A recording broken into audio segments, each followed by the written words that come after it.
Bonjour! Dans cette capsule vidéo de la page 8 de tes notes de cours, on va voir la division de nombres décimaux. Donc, on avait vu la multiplication des nombres décimaux à la dernière page. Pour faire la division, la différence, c'est que ce qu'on avait fait, c'est pour la multiplication, c'est qu'on comptait le nombre de chiffres après la virgule au départ et on ajoutait à la fin. Ici, on va faire aussi un ajustement pour les virgules. On va le faire au début. Donc, un petit rappel sur les termes. Donc, le 6, dans ma division, 6 divisé par 3 égale 2. Mon 6, on l'appelle le dividende. Le 3, on l'appelle le diviseur.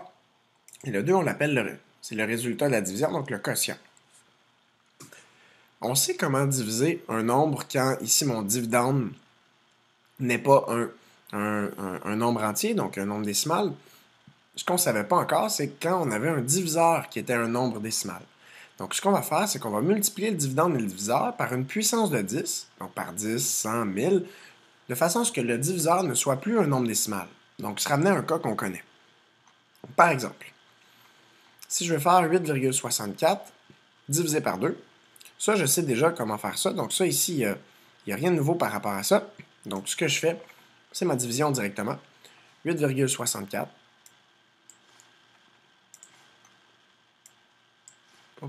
Pardon. 8,64 divisé par 2. Ce qui va être différent, en fait, c'est juste de s'intéresser à où est-ce qu'on place la virgule au bon endroit. Donc, 8,64 que je divise par 2. Donc, je m'interroge de savoir combien de fois que le 2 rentre dans 8 unités. Il rentre 4 fois. Je reste de 0. Je vais prendre le 6 des dixièmes. Quand je prends le 6 des dixièmes, c'est à ce moment-là que je vais placer ma virgule parce que je suis maintenant rendu dans les dixièmes. Et là, 2 rentre 3 fois dans 6 dixièmes. Je donne 0. Je prends la prochaine position. Je prends le 4 des centièmes. Et le 2 rentre 2 fois dans 4.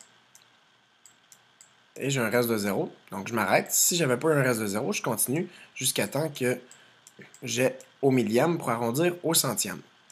Donc, ma réponse, 4 et 32 centièmes. Donc, ça va bien. Maintenant, c'est si je veux diviser ici par 4,2, mais je ne sais pas comment faire pour diviser par 4,2. Ce que j'aimerais, c'est diviser par 42. Et ce que je fais, dans le fond, c'est comme si j'avais une fraction et que je divise par 4,2. Ce que je fais, c'est, au lieu de diviser par 4,2, je divise par un diviseur qui est 10 fois plus gros que 42.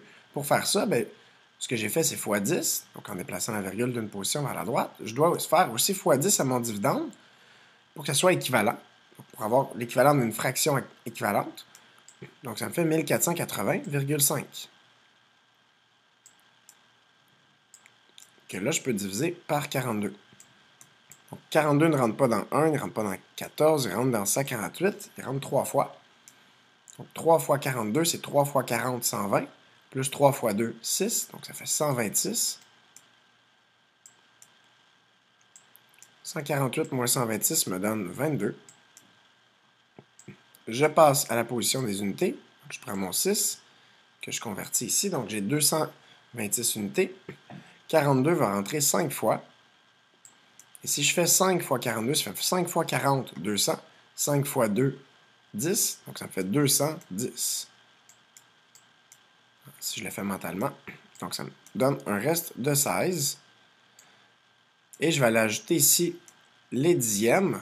Donc, pour montrer que je suis au dixième, je suis maintenant à 105. Mais je dois aller placer ma virgule dans mon quotient. 42 rentre 2 fois dans 105. Donc, 42 fois 2 me donne 86. 84, pardon. 84. Si je fais 105 moins 84, ça va me donner 21. Je passe à la prochaine position, donc j'ajoute un 0.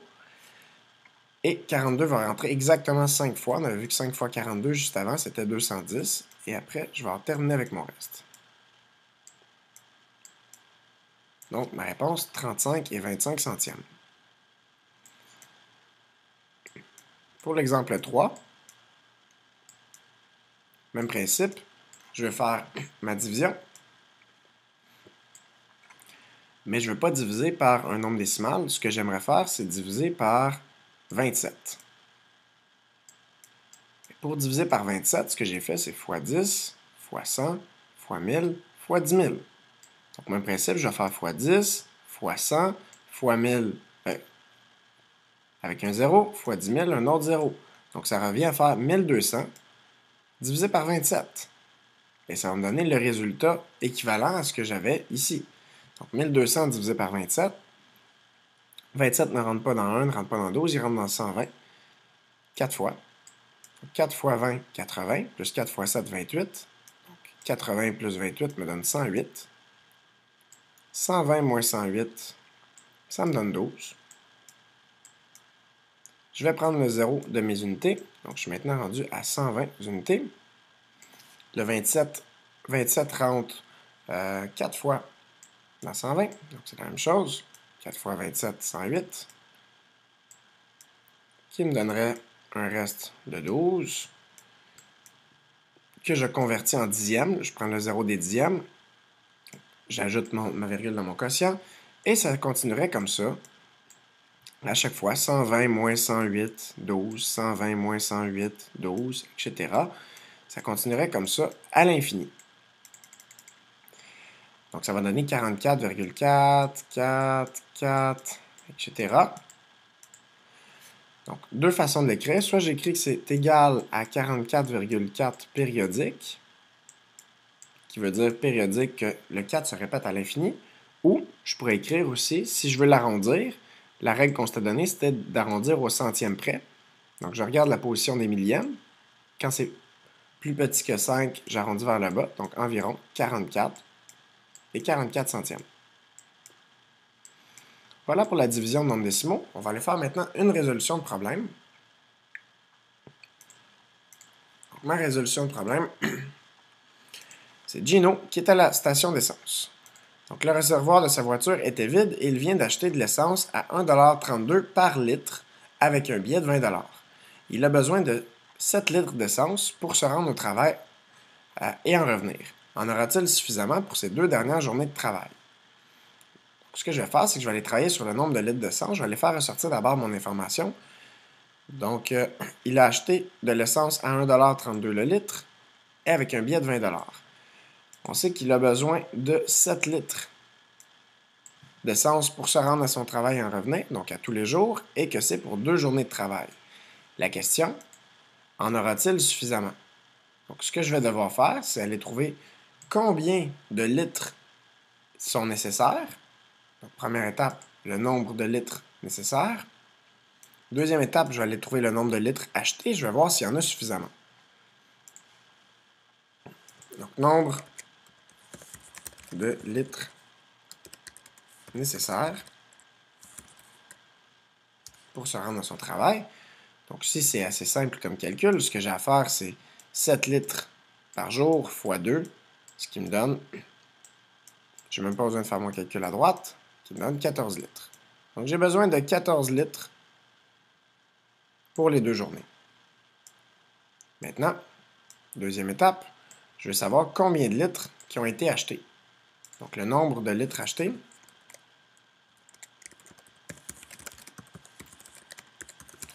Il a pris un billet de 20 $ et chaque litre coûte 1,32 $. Donc, dans le fond, j'ai 20 $ divisé par 1,32 qui va me donner le nombre de litres qui ont été achetés. Parce que chaque litre coûte de 1,32 $. Pour savoir il y en a combien de litres, je divise 20 divisé par 1,32. Je vais aller faire ma division, mais je ne veux pas diviser par 1,32, je vais aller diviser par 132. Pour diviser par 132, ce que j'ai fait, c'est que j'ai fait fois 100. Je dois faire la même chose à mon dividende fois 100, ce qui va me donner 2000. Là, ça va être équivalent, mon résultat va être équivalent. Donc, je vais aller faire ma division. 132 rentre une fois dans 200. 200 moins 132 me donne 68. Je prends le 0 des unités. Donc, j'ai 680 unités.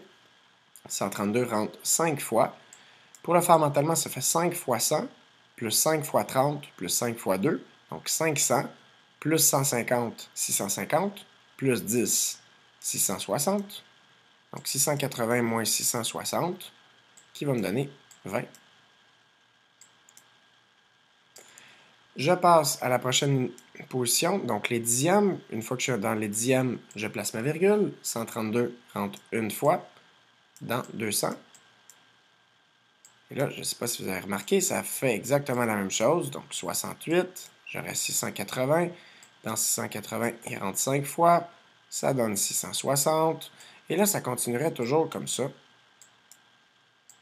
20 qui donne 200, etc. Donc, ça donnerait 15,15, 15, etc. Donc, je peux dire que ça, c'est égal à 15,15 périodique. Mais ici, dans ce contexte-ci, on ne va pas dire 15,15 périodique litres. Donc, on va arrondir. Donc, ce ne sera pas égal. Ça va être environ égal. Et là, pour arrondir, je vais arrondir au centième. Donc, regardez ma position des millièmes. C'est plus petit que 5, donc j'arrondis vers le bas. Ce qui me donne 15,15 litres achetés. Et là, je vais être prêt à répondre à ma question. Donc, j'ai besoin de 14 litres et j'en ai acheté 15,15 litres. Donc, oui, il va en avoir suffisamment. Donc, Gino aura suffisamment d'essence car 15,15 est plus élevé que 14. Voilà, donc dans la prochaine vidéo, on verra comment convertir les unités avec le système international d'unités. Merci.